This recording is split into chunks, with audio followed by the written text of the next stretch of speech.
मतलब उन्होंने कुछ ऐसा बोला था, एग्जैक्ट मेरे को वर्ड्स याद नहीं है बट एंडिंग के याद है कि this is not your Paranoia, तुम हारने वाले हो एट रेसलमेनिया। मेरे को लगा कि ये राइमिंग था but hey, not everybody does bad rhyming schemes like me brother. तो गैस जो मैं चैंपियंस ऑफ द वर्ल्ड में हूँ 3DX चेतन, कल इतना बड़ा मस्त स्टेज रिवील कर दिया इन्होंने, ऊपर से आज स्मैकडाउन, कल रेसलमेनिया, परसों अगेन रेसलमेनिया। एंड जो एक चलता आ रहा था स्टिग्मा की यार इस बार की रोड टू रेसलमेनिया में जो रोड है उसमें गड्ढे बहुत है, यानी कि हमें उतनी वाइब नहीं आ रही, फुल स्पीड से नहीं जा पा रहे। But all of a sudden yesterday I was feeling like it was a festival. मतलब अब तो बिल्कुल रेसलमेनिया के अंदर से फेस्टिवल वाली वाइब्स आ रही है, जो कि आनी भी चाहिए because WrestleMania is literally a festival for us. It is a world cup for WWE fans. नहीं, वो जो क्राउन ज्वेल में वर्ल्ड कप हुआ था वो वाला नहीं, क्रिकेट वाला वर्ल्ड कप जो होता है उसका इक्विवेलेंट हमारे पास ये है रेसलमेनिया। हम इसको एंजॉय कर सकते हैं जो कि WWE फैंस है, तो हमारे लिए बहुत बड़ी नाइट्स हैं, नाइट्स, क्योंकि अब तो 2 की होती है, ऊपर से स्मैकडाउन और हॉल ऑफ फेम वगैरह भी आ जाते हैं तो बढ़ जाता है। रेसलमेनिया वीकेंड कह सकते हो, वीकेंड भी छोड़ो, रेसलमेनिया वीक, क्योंकि रेसलमेनिया रॉ हुई थी, रेसलमेनिया स्मैकडाउन। तो कल जो स्टेज रिवील हुआ था उस पर भी हम बात करेंगे। सबसे पहले जो अभी स्मैकडाउन हुई है बिल्कुल अभी अभी, जो कि बिल्कुल लास्ट शो है बिफोर रेसलमेनिया, क्योंकि इसके बाद जो आएगा वो है अपना hall of fame and then both nights of WrestleMania, and it is going to be amazing, that is for sure। क्योंकि जो कार्ड को देख के फील आते हैं ना, कभी कभी आपको देख के पता चल जाता है कि भाई यहाँ ना मजा आने वाला है। लास्ट टाइम हमने इतना छोटा card, if I remember correctly, WrestleMania 31 में देखा था, एंड यू नो रेसलमेनिया 31 कैसी गई थी। मैं वही एक्सपेक्ट कर रहा हूँ इस बार की रेसलमेनिया से भी। खैर आज हमें बहुत सारी चीजें देखने को मिली, जैसे कि स्टार्टिंग में the Usos and Kevin Owens and Sami Zayn, चारों सुपरस्टार्स एक साथ एक ही रिंग में थे एंड नो फिजिकल ऑल्टरकेशन। और मेरे को ये बहुत चीज अच्छी लगी बिकॉज सिर्फ यही नहीं, अच्छा वहां पर भी बढ़ेंगे, यहाँ पर मतलब ऐसे जबरदस्ती की लड़ाई नहीं हुई, क्योंकि उनको पता था कि यहाँ पर अगर हमने किसी ने भी गलत कदम उठा दिया तो हमको रेसलमेनिया में भारी पड़ेगा, लेकिन उसके पहले रोमन रेंस हम पे ना चढ़ जाए, तो इसीलिए ऊसोस की तरफ से नहीं आ रहा था। केविन ओवेंस और सैमी ज़ेन ने सोचा कि अब हम डायरेक्ट इनकी चैंपियनशिप ही लेंगे रेसलमेनिया के अंदर। और यार जितना भी ये प्रोमो के अंदर जितना भी सब बातें हुई हैं, मेरे को तो उससे और भी ज़्यादा रूट करने का मन कर रहा है केविन ओवेंस और सैमी ज़ेन को।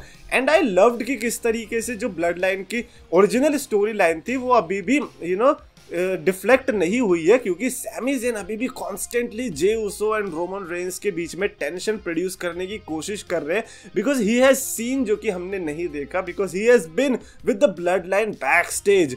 और वही चीज वो जे ऊसो को बार बार याद दिलाते हैं। जैसे ही जे ऊसो और रोमन रेंस की बात करी थी, जे ऊसो का रिएक्शन देखकर आप पता लगा सकते थे that maybe Sami Zayn is right, maybe Sami Zayn की जगह जे ऊसो को धोखा देना था रोमन रेंस को, बट क्योंकि सैमी ज़ेन ने पहले कर दिया इसीलिए जे ऊसो को गुस्सा आ गया। और ये सब चीजें रेसलमेनिया में जो फिनिश होने वाली है, मैं उस चीज के लिए एक्साइटेड हूँ, बिकॉज नाइट 1 में अगर चैंपियनशिप्स जाती है, नाइट 2 का कोर्स बहुत चेंज होने वाला है उसके बाद से। तो इसके लिए मेरे को लगता है कि आज की स्मैकडाउन में कभी कभी होता है कि ब्रॉल ना देखना भी अच्छा होता है, and this was one of those SmackDowns. अच्छा उसके अलावा और भी लल्लू पल्लू मैचेस भी देखने को मिले थे। अब ना रेसलमेनिया वीकेंड है, आई डोंट थिंक सो कि मैं उनके बारे में बात करना चाहूंगा। उसके अलावा रे मिस्टीरियो ने LWO को दोबारा से फॉर्म कर दिया, and I love Michael Cole. उन्होंने कहा कि इस बार पहली बार विलिंगली रे मिस्टीरियो LWO में आने वाले लैटिनो वर्ल्ड ऑर्डर, क्योंकि सांतोस एस्कोबार और ये सब जो है ये बड़े फैन रहे होंगे, क्योंकि ये भी उधर की साइड के ही है। और एक बार NXT takeover if I remember correctly, Santos Escobar ने LWO को ट्रिब्यूट भी दिया था। तो अब ये दोबारा से फैक्शन रिलीव हो चुकी है। आई डोंट नो कि ये ऐसी अभी थोड़ी देर के लिए है कि एक्चुअली में अभी LWO के नाम से जानी जाएगी, but what ever the case में बी आई लव कि जब ये वाली पुरानी जो फैक्शंस है ये रिलीव होती है, और क्या पता इस बार और भी ज्यादा बेहतर बन के निकले। उसके अलावा यार Bobby Lashley, yes Bobby Lashley ने under the giant memorial battle royal जीता। That match was funny as hell, मतलब मेरे को अच्छा लगा। अब ऐसा नहीं है कि मैं इस चीज से एक्सपेक्ट करता भाई 5 स्टार मैच किधर है डेव मेल्जर के कच्चे कैसे खुश होंगे ऐसे अगर तुमने match they. I don't think so कि मैं वो चीज एक्सपेक्ट भी कर रहा था। रेसलमेनिया वीकेंड है, आप हमें एंटरटेन करो, क्योंकि उम्मीद तो है नहीं इस मैच से कुछ कि भाई कोई भयंकर सुपरस्टार ही जीतेगा। एक सुपरस्टार की तुमने एंट्री दी है, और आई थिंक 2 की दी, ब्रॉन स्ट्रोमन की भी दी थी ना, तो उसमें से कोई जीतेगा। अब लास्ट में बचे ब्रॉन्सन रीड और बॉबी लैशली, द 2 Bs। अब उन दो बीज में से किसको सपोर्ट करेंगे ये तो ऑब्वियस है। अगर आप ब्रॉन्सन रीड को सपोर्ट कर रहे थे जैसे कि वो बंदा कर रहा था जो बॉबी लैशली जीतने के बाद नाखुश था, जिस पर कैमरा भी गया था, तो फिर आपकी जिंदगी में कुछ बचा ही नहीं है मेरे को लगता है पाने को। क्योंकि यार ब्रॉन्सन रीड को कौन सपोर्ट करता है, बेचारा बॉबी लैशली के साथ इतना बुरा हुआ, वो कितना कुछ कर सकता था, ब्रे वाइट के साथ राइवलरी हो सकती थी, बट सब कुछ हटा के उसको क्या मिल रहा है, स्मैकडाउन में लड़ लो, ये ट्रॉफी ले लो, घर चले जाओ।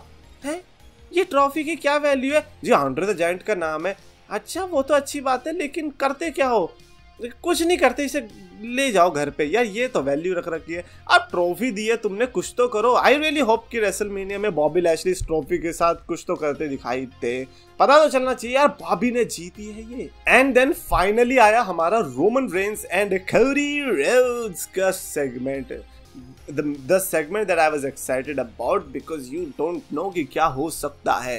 कोडी रोड्स ने स्टार्टिंग में ऐसा लगा कि यार ये रेसलमेनिया का मैच तो नहीं, बट ये जो लॉस एंजलिस में हो रही थी स्मैकडाउन, उसको ज़्यादा प्रभावित करने के लिए किया था कि यार मैं तुम्हारे लिए गाना गा सकता हूँ, मैं तुम्हारे लिए कुछ भी कर सकता हूँ, 2 पैक का कैलिफोर्निया लव गा सकता हूँ, कुछ भी कर सकता हूँ, बताओ क्या करना है। मतलब चलो यार बंदा खुश है, एटलीस्ट रो तो नहीं रहा, because Cody Rhodes her bar promo में रो जाते तो वो चीज़ अच्छी नहीं लगती, बट एटलीस्ट आज बंदा खुश था। और उन्होंने ये बताया कि वो ट्राइबल चीफ का सक्सेसर होने वाला है, यानी कि ट्राइबल चीफ के बाद अगला जो ट्राइबल चीफ बनेगा वो कोडी रोड्स ही है। अबे ये क्या निकनेम कौन चुराता है भाई, हैं?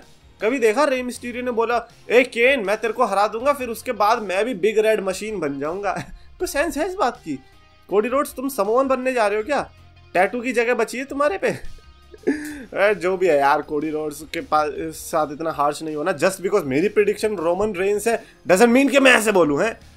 मेरे पास इतना हक नहीं बनता। बट कोडी रोड्स को इंटरप्ट किया रोमन रेंस की लॉन्ग एंट्रेंस ने, और उस एंट्रेंस की वजह से मेरे को पता चल गया था कि यार आई डोंट थिंक सो कि कुछ होने वाला है अब। And that's exactly what happened.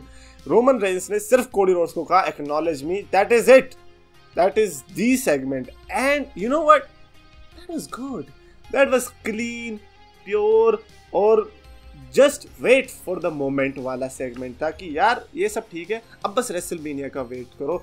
तो अच्छा लगा कि यार इनके बीच अभी तक ऐसा फिजिकल कुछ भी नहीं हुआ है। जो फिजिकल देखने को मिलेगा वो डायरेक्ट रेसलमेनिया में देखने को मिलेगा, तो इसीलिए और भी ज़्यादा स्टेक्स बढ़ गए हैं इस चीज़ के लिए। अदरवाइज तो यार हम सबको पता है ऐसी राइवलरीज में ज़्यादातर ब्रॉल पे ब्रॉल पे ब्रॉल पे ब्रॉल, कभी एडम पियर्स आ रहा है, कभी कोई पुराने जेसन जॉर्डन टाइप सुपरस्टार आ रहा है बचाने के लिए, अरे भाई हट जाओ, अरे भैया काहे लड़ रहे हो, तुम तो रेसलमेनिया में लड़ोगे। तो वो चीज़ नहीं है। ऊपर से कोडी रोड्स को सूट बूट में देखकर कौन ही लड़ना चाहेगा।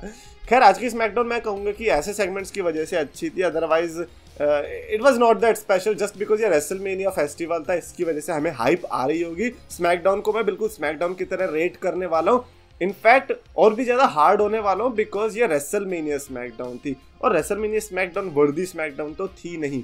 जस्ट बिकॉज आपने वो 2 सेगमेंट्स अच्छे दे दिए डजंट मीन कि यार इतना अच्छा रेट दे देंगे। I think it has to be 2.75 out of 5 की स्टार रेटिंग। नाउ जो 5 स्टार रेटिंग डिजर्व करता है that is that fricking stage जो कि कल रिवील हुआ।